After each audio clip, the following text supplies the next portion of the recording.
Hello, it's Monday. I didn't update you at all yesterday. To be honest, I spent all of yesterday trying to upload the video that was supposed to go up yesterday. It's just now gone up, or it's set to go up in like 11 minutes. It's 11:49 and I set it to go up at noon today. So I did finally get that up and running. Hopefully it works fine and it's not totally corrupted. But it did manage to upload to YouTube, so that's good. If you know, you know. It's a struggle sometimes, but I did just want to update you on my reading. I ended up finishing Midnight Sun last night. So I gave this 3 stars. On my Instagram, I gave it a 5 out of 10. I thought it was fine, but I feel like it's not what I wanted from this book. I already mentioned this in last week's vlog, but this is Twilight from Edward's perspective. I, going into it, expected it to be more of a backstory on Edward. I expected it to start before actual Twilight starts, but it literally starts the first time Edward meets Bella, or that first day, and ends at their prom the same way that Twilight does. So, I don't know, I thought it was interesting. There's only like 5 or 6 scenes in here that are different from Twilight, or I guess additional, not really different, but like, that are added on, because there are scenes when Bella's not around and Edward's with his family. There's also Edward hunting. I just felt as if I wanted it to be a little bit, I don't know, I wanted more from it. And I think it's interesting because I watched, Ashley at Bookish Realm did a rant review basically of Twilight, and I watched her like opinions on Midnight Sun. I don't think I watched her Twilight rant review, but I'll link it down below in case you're interested. But she talked about Midnight Sun and how Edward referred to Carlisle like he was a god, and I didn't really get that from it. I feel like Edward has a god complex because he's immortal, and he talks about like, I mean, I don't know, I don't mean to like discredit what she said because I think her point is valid, but I also just think that like his idea of like how can there be a god for vampires if vampires like don't have any mortality, like there's no death or heaven or hell for them either way, because the way that Edward views them is that they're soulless. So I guess that makes sense to me. So I'm also not religious, so things like that aren't touchy for me, which maybe is why I didn't pick up on it as much. But I don't know. And then she also mentioned that Bella's a completely different character in this book, and that's true. Bella is completely different. I think a good part of that is because we're seeing her from Edward's point of view. So rather than seeing what Bella sees, which is like this plain-faced girl who, you know, is really clumsy and too pale and yada, yada, yada. And Edward just sees her from like the viewpoint of all the other boys at school being really fascinated by like new meat. And then he meets her and she's obviously got this intoxicating smell to him. That's like the premise of their love, is that he either will kill her or fall in love with her, which is strange, but you know, it is what it is. I don't know. I didn't feel as weird that he was like, oh, she did this, that was so great, or oh, I observed her doing this, and it's things that she wouldn't necessarily say herself. One of the things, or a couple of the things, were him like pointing out how like kind and generous she is and selfless. And like, I think that was like a dramatization, but I don't know, I don't doubt that she would do the things that he described her doing, but I don't necessarily get the jump to the conclusion that, oh, she's the most selfless person in the world. But that's just me. Also, I found Edward intolerant, or intolerable. That's the word I'm looking for. I hated him in this book. I hated everything about him, which I don't really like Edward in regular Twilight, but I thought that I would understand his motivations more in this, just because we're getting it from his point of view. So I thought we would get an insight onto like what he was thinking and why he was doing certain things or saying certain things. I liked that Stephenie Meyer used exact dialogue, which I guess she had to because it's a retelling, but from a different perspective. But she used exact dialogue between Edward and Bella, but then she had Edward's thoughts in there as well to be like, why did I say that? Or I meant this. But like, to me, that doesn't matter. So, I don't know. 3 stars. I think, here's the thing. I don't think in the year of our Lord 2020, anybody needs to pick up Twilight for the first time and read it, because I think you'll be disappointed. But I do think that, you know, if you read these 10 years ago, 15 years ago when they first came out, and you are excited about this, I think it's still a good read. So I would recommend it for people who read Twilight, loved Twilight, have a lot of nostalgia for Twilight, because I think you would get more out of it that way. But I think if you read Twilight for the first time in 2020, to read Midnight Sun, I think it would be a disappointment and like kind of a flop. So that's my opinion on that. Moving on, I am listening to Wolf Hall by Hilary Mantel. My bookmark's not in the right place because I haven't moved it for where I am today. I am having a hard time following this story via audiobook, so I think I'm going to put the audiobook down, physically read it for a while until I can get a feel for the characters and the narrative, and then maybe pick it back up via audiobook. Or maybe I'll listen to it while I read for a little bit. The thing is, I read faster than my audiobooks will go. I read at about 2.5 times speed to 3 times speed, and audiobooks, for me, only go up to 2 times speed. I don't know if it's the apps I use or what, but I use Overdrive and Cloud Library. Those are the ones I use through my library. So anyways, I am reading this. I don't really know anything about what it's about, and again, I'm a little confused on the timeline. And then I'm going to start What Should Be Wild by Julia Fine next. So this, oh, I didn't even say what this is about. This is the first book in the Thomas Cromwell series. Oh yeah, I don't know what it's about. Perfect. We can move on then. What Should Be Wild by Julia Fine. This is a standalone adult fantasy, and it's about Maisie Cawthey. And she has the power to kill or resurrect at the slightest touch, which is a little like Pushing Daisies. If you've seen that show, I used to love that show. I did see on Goodreads that it's not the same like humor-wise, but it's, because I think this is like a serious book, not a humorous book, but it's described as a modern-day fairy tale, and in the book, she's been raised by her father, who treats her more like a science experiment than a daughter. I'm paraphrasing the back right now.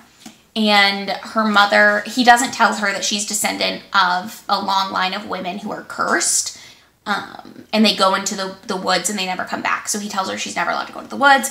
But one day he disappears in the woods, and I believe she goes after him. And like that's how she sort of develops or discovers her powers. So I'm really interested to read this. If you've been following my channel for a while, you know this is one of the first books I hauled this year. And I still haven't read it yet, but I've been talking about wanting to read it for months. So I'm really excited to finally get to this. I think it's going to be really good. But I haven't really heard that much about it. It just like the cover and the name caught my eye. They always say don't judge a book by its cover, but I absolutely judge books by their cover. Like that's the one reason I stay away from most romance novels, is I hate the covers of them. So while I don't doubt that I would enjoy the inside of some of them, I just can't get past the way they look. So maybe am I vain? Am I shallow? I don't know. But anyways, I'm excited to get to this one as well. And those are my reading plans. Right now, though, I have to do homework because I have class at 3. So I'll probably end up reading tonight, but I don't know if I'll check in again with you guys until tomorrow. I think my weekly vlogs are going to be pretty boring just because I do have schoolwork all day long that I do. But we'll see. Hello. It's Tuesday, isn't it? Sorry, I just filmed my September wrap up, and I wanted to do this while I'm still set up here. But the lighting is getting really weird because the sun is going down, and it's just that time of day in this spot, I suppose, which I didn't realize. But I did want to just update you on my reading. So I am currently about 75 pages into What Should Be Wild by Julia Fine. I'm really, really enjoying this. This is it's like a dark fairy tale that follows a long line of cursed women. I've already talked about this a little bit, but you're getting to know the cursed women more, and it follows 2 timelines. So one of them is Maisie, who I assume is present day or close to it. And the other timeline that you're following really closely is Lucy, who is her relative, Maisie's relative, from the 1880s or 1890s, somewhere in there. And it plays with the concept of time in a really interesting way. It's pretty good so far. I'm pretty excited that I'm reading it. Then I am about 150 pages into Wolf Hall. I'm enjoying this a lot more. I'm getting more into it now. I might be further along than that actually, because I don't think I've updated the bookmark from the last time I went on the walk. But I'm still listening to this when I walk my dogs. I've read a little bit of it along with listening to it, and I do think that helped. I also think it's just taking a while to get into the plot of this book. But we're talking about the king wanting to marry Anne Boleyn now, and Thomas Cromwell has just dodged a bullet by not marrying Mary Boleyn. Again, I don't know very much about Tudor England, so I feel like if you do have a good like historical background for this, you might like it more than I do. But yeah, I'm enjoying it. Well, am I enjoying it? Yeah, I'm enjoying it. I'm not like rushing to DNF it, but I don't know. Depending on how the rest of this goes, I might not finish the series. I might just donate this back where I got it. And then, very excitingly, I decided to start The Umbrella Academy Volume 1, Apocalypse Suite. This is a graphic novel, like a sci-fi graphic novel. I have seen the first season of the series on this, and I want to watch the second, but I want to read this first. It's very different. This is like the first graphic novel I've ever read, and I'm intrigued because there's not very much plot. Let me know if I'm wrong and like advice or tips and tricks on how to read graphic novels and really enjoy them. Because I just feel like the plot is lacking. And it's so funny because part of the reason I mentioned this in my intro to this challenge, that I have that because my boyfriend really liked it as a kid, and we watched the first season of the show together, but he stopped watching it partway through because he felt like it added too much or diverged too much from the plot of this. But I just feel like the plot of this is so lackluster that they needed to do something to make it a show. But I'm not giving up on it. I'm gonna finish that today. I'm hopefully gonna get really, really far in What Should Be Wild as well tonight, because I would like to finish that today or tomorrow, and get closer to back on track, because God, it's October 6th now, is that right? So anyways, I just wanted to update you quickly while I had everything set up, and then the lighting turned out terribly, so that's that. I'll catch up with you guys later.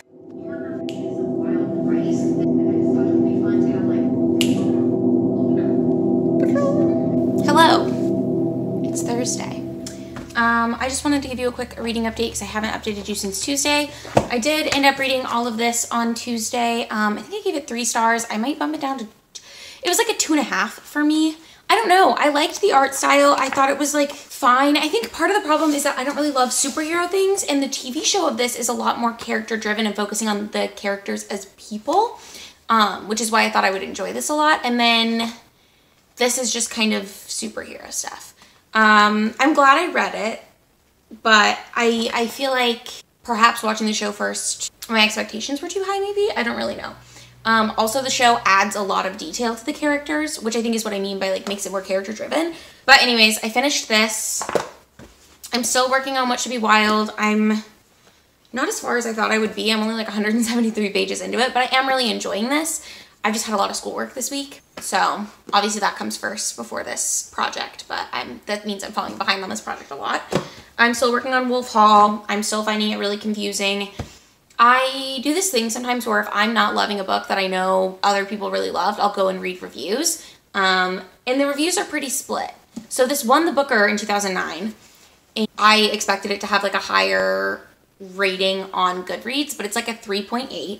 That's not bad, but it just lets me know that I'm not the only person who didn't like it. I'm not going to DNF it, I don't think, at this point.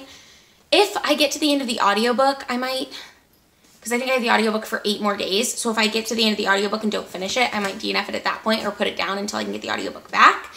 But I don't know. It's kind of confusing, but reading some people's good reviews has helped me understand what I find confusing about it. First of all, I don't know enough about Tudor England history, or King Henry VIII, or the Boleyns, or Thomas Cromwell. I didn't even know who that was before I picked this book up. Please don't come for me. I just feel like because I didn't know a lot about those things, that's why I'm finding it so confusing, because it was written more for people who grew up with that as an integral part of their history, and they're reading this book to be inside of like someone who's really, really famous in English history. You're inside his head. If it was a historical figure that I knew really well, I think I'd be getting a lot more out of it. Also, I found out that you are reading this inside Thomas Cromwell's head. So Hilary Mantel always says, he said this, he said that, he said this, he said that, he thought this, he did this.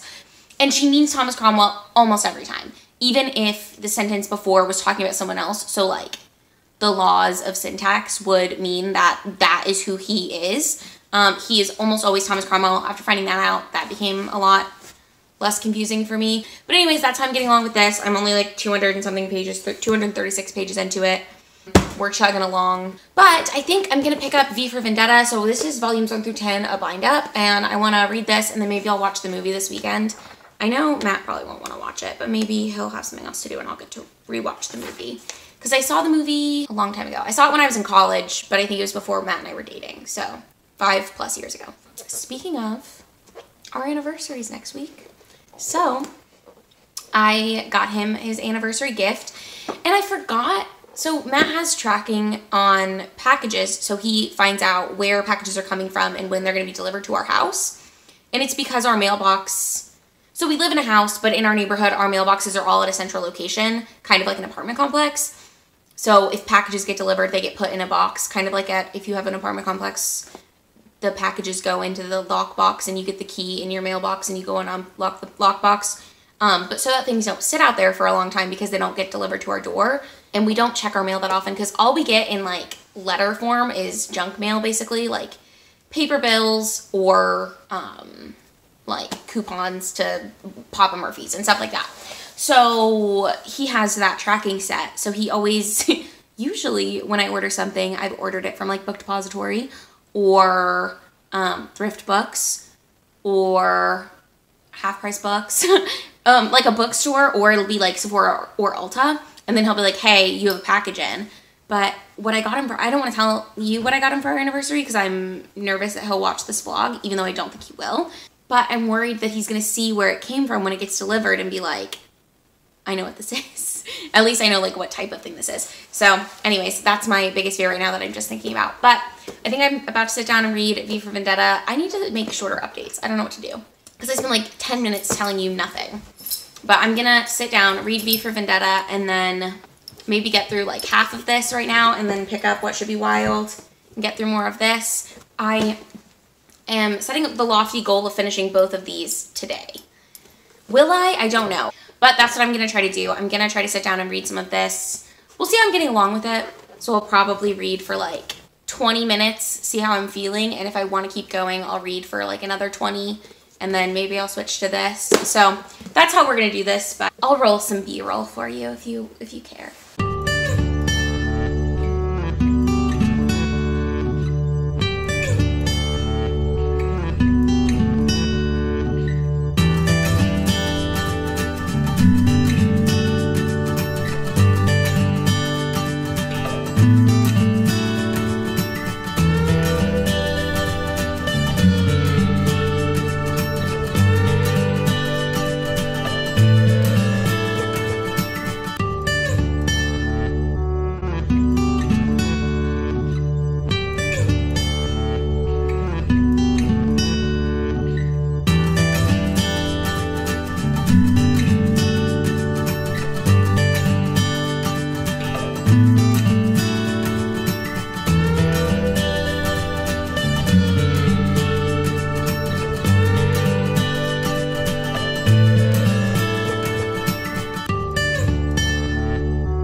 doing?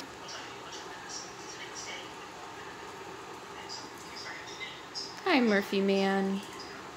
Hi, Marvel.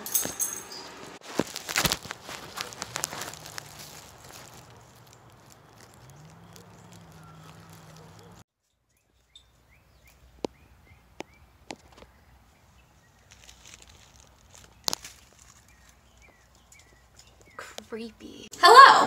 I just got back from the hair salon, so if you can see like brown bits, it's because I just got my hair dyed today and I haven't washed my face yet. But yes, I did get my roots touched up and my ends like toned or whatever. I thought I would give you a quick reading update while I'm, here. I'm back in my kitchen. The biggest thing is I finished What Should Be Wild last night. I did end up giving this 5 stars, which kind of, it didn't surprise me because I did really enjoy this, and I mean, I loved it while I read it, and it was just exactly what I was in the mood for. But I did have a couple of problems with it, so I was interested that it still came out at a 5 star, even though I gave a couple things 7 and 8 out of 10. The other stuff I gave 10 out of 10 because I thought it was amazing. So this, again, follows a girl, Maisie Cawthey, who is born with the ability to kill or revive people if she touches them. So and things like plants and stuff. So if she touches something living, it dies. And if she touches something that's dead, it comes back to life. So her dad raises her not to touch anything. And she finds out that she's from this long line of cursed women. And one day her dad goes missing and she's like, he went into the wood, which is where she's never supposed to go. And there's like this belief in the town that women from her family have been like sucked into the wood for years and no one's ever seen them again.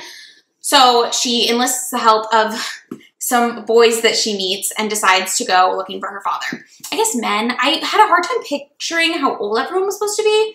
So I'm pretty sure Maisie is 16, I think. And then I think the one guy is like supposed to be like PhD aged, so like mid to late 20s. And the other guy is supposed to be university age, which is like 18 to 22 in the US. I don't know. Julia Fine is an American author, so I don't know if this is supposed to be set in the US or somewhere else. It doesn't really sound like anywhere. It's, the setting was really interesting because I was picturing this like a small town in the US because it talks about how the house that Maisie lives in was built in the 18th century. I was picturing the Ozarks because that's where I live, but I was imagining it like in this like Ozarkian area. But then it talks about people living there in like 1200. And I know that like Native Americans lived here before, but it didn't sound like that's who it was. It sounded like Brittany tribes and stuff. I don't know.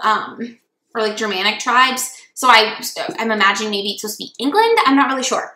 Or it could just be a made up place entirely based on different cultures like that. But I really loved this book. It has sections that go into each of the like cursed women and you see their point of view living in the forest and being trapped there, which is really interesting. And you hear Maisie as she hears these fairy tales of her ancestors, basically of like what happened to them. And then you get the actual story of what happened to them. And it's interesting the way they differ. I just really loved this. The actual plot is only really in the very beginning and the very end. In the middle is sort of like an extra subplot. And like the conflict there, I wish tied better into the rest of the story. And then I feel like it would have been more cohesive. That's why I was surprised I gave this 5 stars because I was kind of annoyed when we got through like the like middle of the book conflict, that it didn't really seem to relate to what was going on as the whole like plot. Like I thought it would just be more connected and it wasn't. But that being said, I still really loved this book. And I would highly recommend it if you're looking for for right now. Like if you're looking for like a spooky read. It's very atmospheric. It's very like dark. It almost has like horror elements in it, which was interesting and I wasn't expecting. So I did love this. 9 out of 10, 5 out of 5 stars. I am still working on V for Vendetta. I'm about 60-something pages into this. At page 63, I didn't stop in the middle of a chapter. I don't know why I just stopped where I stopped. But I'm really enjoying this as well. So this, if it keeps going as is, I'm going to give 5 stars. So that's good to know because the last graphic novel I read, I gave 2.5 stars and rounded up to 3 on Goodreads. But I'm pretty excited that I'm liking this. If you don't know what V for Vendetta is about, it's about this guy, V, who, it's like the Anon mask that they wear now. And it's him basically having an anarchist plot to destroy the fascist government in England at the time. So this is set, I don't know if this is an alternate history where the Nazis won, but there's Nazism in this book and like gas chambers, torture chambers, stuff like that. But I'm not sure if it's supposed to be like an alternate history of the 80s and 90s in England where the Nazis won World War II, or if it's just fascism come to England in this like fake dystopian thing. It reminds me a little bit of 1984 by George Orwell, and specifically in the way that like they have speakers on the street and there's the police are called the fingers because they're out there doing like the actual like handiwork of the different things, and then like the labs are called the nose. I don't really know why, but then there's like the eye and the ears. I think the ears are the like radio people. But it's just very interesting the way that that's all done. But basically this book starts with V finding a 16-year-old girl, Evie, who is turning to prostitution because she's in poverty. And she tries to proposition herself to a group of fingers. So they're police officers. And then they're going to, it implies that they're going to like rape and torture her and then kill her. But V comes in and saves her, and then she's like, well, who are you? And he comes and takes her to the Shadow Lair, which is where he lives. I think it's called the Shadow Lair. Shadow House, Shadow Dungeon, Shadow Tower, I'm not really sure. But it just is basically him going after corrupt facets of this fascist England. So very interesting, very good. The movie has Natalie Portman in it. If you haven't seen it, I would recommend it. I'm going to watch it when I finish this, which hopefully will be today. I'm still chugging along with Wolf Hall. This isn't up to date. I haven't moved the marker from where I've listened for the past 2 days, I don't think.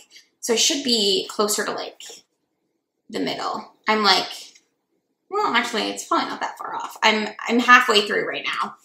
And I'm liking it more. I do find that you have to refer to the same thing I've said. You have to refer to the family tree the whole time, otherwise you forget who people are. Or not family tree, the like cast of characters.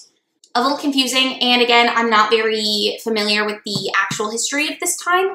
So for me, it's extra confusing. And I do think, I still maintain that review I saw that said that if you are familiar with the time, you might really love this and get a kick out of it. But if you're not, then it's going to be really, really difficult to keep up and you're going to be confused. That's how I feel. I feel pretty confused. So I'm conflicted on whether I should give this a 2 or 3 star right now. If I end up liking it and becoming like emotionally invested in the characters, maybe I'll up it. At this point, I'm not planning on reading the other books in the series and I'm planning on donating this back to Savers where it came from. But, you know, I'm glad I read it. I'm glad I gave it a shot because it's a prize winner. I've had the worst luck with prize winners recently. Maybe I just don't like prize books. You'll have to let me know. But then I started another book, which either will surprise you or won't. I started The Girls by Emma Cline. So I've been wanting to read this for a while, and they have an ebook of this. So when I went and got my hair done, if you don't know, when you're getting your hair dyed, you have to wait for them to mix the dye. Then you have to wait for them to mix the toner. And then you have to wait with the dye on your head for a while. And then you have to wait with the toner, etc. So in the end, you're at the salon for 2 hours. You're waiting for about 45 minutes of that 2 hours. So maybe more, depending on where you go and what you're doing. But, I got this as an ebook, and I'm probably only like 2 chapters in, but I was able to read that while I waited. So I'm pretty glad about that. This is a historical fiction about a girl named Evie, again, who was in, I don't know if it's Charles Manson's cult yet. She hasn't said what cult it is. It sounds familiar. The crime sounds familiar, but I don't know if it's part of the Manson family. But she was in one of those cults in the late 60s, early 70s. And she's like rehashing her past on how she got into the cult. Because right now she's an adult woman. I think it's present day or like close to present day. And she's house sitting for an old friend. But she has cult ties. So I'm really interested in that. Because I didn't know. I knew this was like set in the 60s, 70s. And was about a group of hippies. But for some reason I didn't know that they were like Manson's fangirls. Which again, I could be wrong. It could not be Charles Manson at all. But that was the same time. So, and she talks about living on the ranch, and that was a Charles Manson thing. But anyways, I'm really excited to be getting into this one as well. So I have it as an ebook on my phone, so if anytime that I'm out and can read somewhere, I'll just pick it up and flip through. I'll also probably read this physically once I finish V for Vendetta. But that is my reading update. So I'm hoping to up my books for the week to 4 from 2 where we currently are by finishing V for Vendetta and finishing The Girls, because this is pretty short. I mean, it's not like super short, but it's only like, yeah, it's like 350 pages. I should be able to knock this out at least this weekend, if not by Saturday, so that I can update you with another book gone. So again, as we're going, it's looking like it'll be more like 15 or 16 books in the month of October rather than the 31 I had hoped, but I am not giving up and neither should you. So now I think I'm going to make myself brunch. It's about 10:15 and I'm in the mood for a little breakfast Sammy, so I'll probably do the same thing I did in last week's vlog. But I probably won't show you cooking it this time because that was painful to edit because the angles are so bad and my kitchen is not that clean. It just doesn't need to be on camera. But anyways, so that's it. I'm going to go do my thing. I do have some remedies homework to do, so I'm going to go do that as well while I eat. And I will catch up with you guys at a later time or date or both. This guy never met this child before, and he is being held prisoner, essentially, from this child. Whatever that means, I have no idea, but it sounds kind of wild, kind of crazy, and I can't wait to find out more. All right, y'all, well, those are all the books that I want to read in October. Pray for me, because I don't know if I'm going to make it through all of them, but I have really good intentions, like every month. I can't wait to read all of these, honestly. I don't even know what I'm going to start with, but I can't wait. You guys should let me know down in the comments below what book you are most excited to read this month. Hello, it's Saturday. I wanted to give you a quick update. I think it's like 4 o'clock. So it's kind of coming at you late in the day. Sorry about that. But I did want to let you know I finished V for Vendetta. I liked this. The art style wasn't my favorite, but I liked this a lot more than I liked The Umbrella Academy, which I sort of figured I would. And I am planning on rewatching the movie, but I don't know if I'm going to do it this month, just because there are a lot of like spooky Halloween things that I want to watch. So there's that. Then I'm getting pretty far along into The Girls. I'm almost halfway, and I did just want to update you. So it is about, it's like a fictionalized retelling of the Charles Manson family. So it's following a man named Russell's cult, and yeah, but it's set partially in present day, and it's the narrator sort of remembering being in this cult when she was a young teen. So that's how that's going. I'm gonna try to read some more, and then I have to give my dog a bath in a little bit. But yeah, I'll catch up with you later. Hopefully I'll finish this tonight as well. That way I can have like 4 books. Would that be 4 things read this week? So not quite 7, but 4 is better than 3. So I'll check in with you guys soon.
On the floor in front of my shelves. I am checking in again just for the final time for this vlog. It's about 9 o'clock. So no natural light, just would this help? That does nothing. But I just wanted to show you guys all the stuff that I finished this week, and then just discuss sort of where we're gonna pick it up next week. For me tomorrow, for you a week from today. But first and foremost, I'm still working on Wolf Hall by Hilary Mantel. I'm listening to this on audio, and I'm currently about a little over halfway through. I'm about like 360 pages in to like a 650 page book. So still trying along with this one. And then this week I did manage to finish 4 books. So I finished What Should Be Wild by Julia Fine. Then I also finished volume 1 of The Umbrella Academy, Apocalypse Suite. And I finished V for Vendetta earlier today by Alan Moore. This is the bind-up of the whole, I think it's 3 books, 10 volumes, if that's correct, maybe? I don't know. And then I did just finish The Girls by Emma Cline. This is a historical fiction, following like a fictionalized Charles Manson cult, like the Manson family. It's all set on, or partially set on like the ranch. It's in the right time period. There's a murder of a famous person. But the person who's trying to be killed isn't actually murdered, like similar to Roman Polanski, how they killed Sharon Tate instead. That's not a spoiler, that's true crime, that's what really happened. But this is really good. I think I'm gonna give it 4 stars. I thought the description of like being an adolescent girl in here was really accurate. And I felt like the author did a really good job of describing the way that it feels to like want so much attention and like want to be loved. And I also really enjoyed that this followed the perspective of one of the girls in the cult. However, she wasn't fully ingrained in the cult like I wish she had been, and I feel like I would have gotten a little bit more out of this. Like, I understood for like the overall plot why that wasn't the case. It made sense. I just feel like for my personal enjoyment, I would have enjoyed more maybe being in Suzanne's head. Suzanne is one of the other characters of the girl who's like in the cult.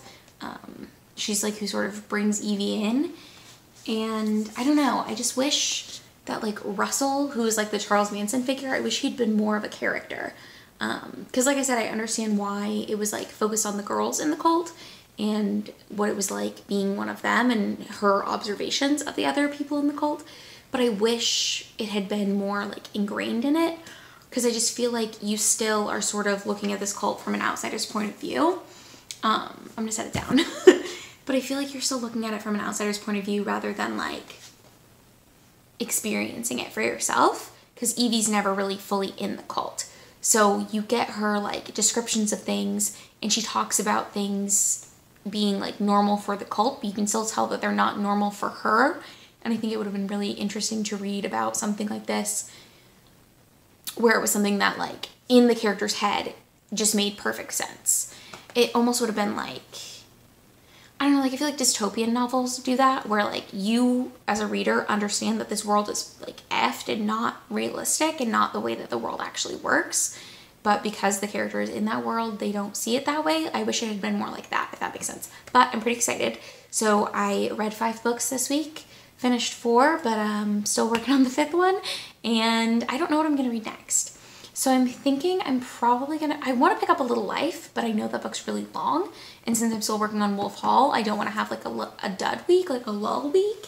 So I'm thinking I'm going to try to do Your One and Only by Adrian Finlay. Is that how that's pronounced? Which is like a YA sci-fi that's about 300 pages. So I should be able to read that tomorrow. And then we'll see where I go from there. I also kind of want to pick up Spook by Mary Roach. That's the nonfiction about like what science thinks happens after we die. I think it's like what happens in your brain when you're dead. So that's pretty interesting to me. I do want to pick that up because I don't think I'm going to finish that super quickly, because I tend to like to read nonfictions over the span of a whole month, but this month I've been trying to read so much. And then maybe I'll pick up some of my other graphic novels next week. I don't know, but stay tuned to find out. I would say vote for what you think I should read, but by the time this goes up, that week will be almost over anyways. But yes, I hope you enjoyed this video. Thank you so much for sticking around with me while I read this week. And if you liked it, give it a thumbs up. If you would like to, you can go ahead and subscribe to my channel. I will be posting a weekly vlog for the month of October.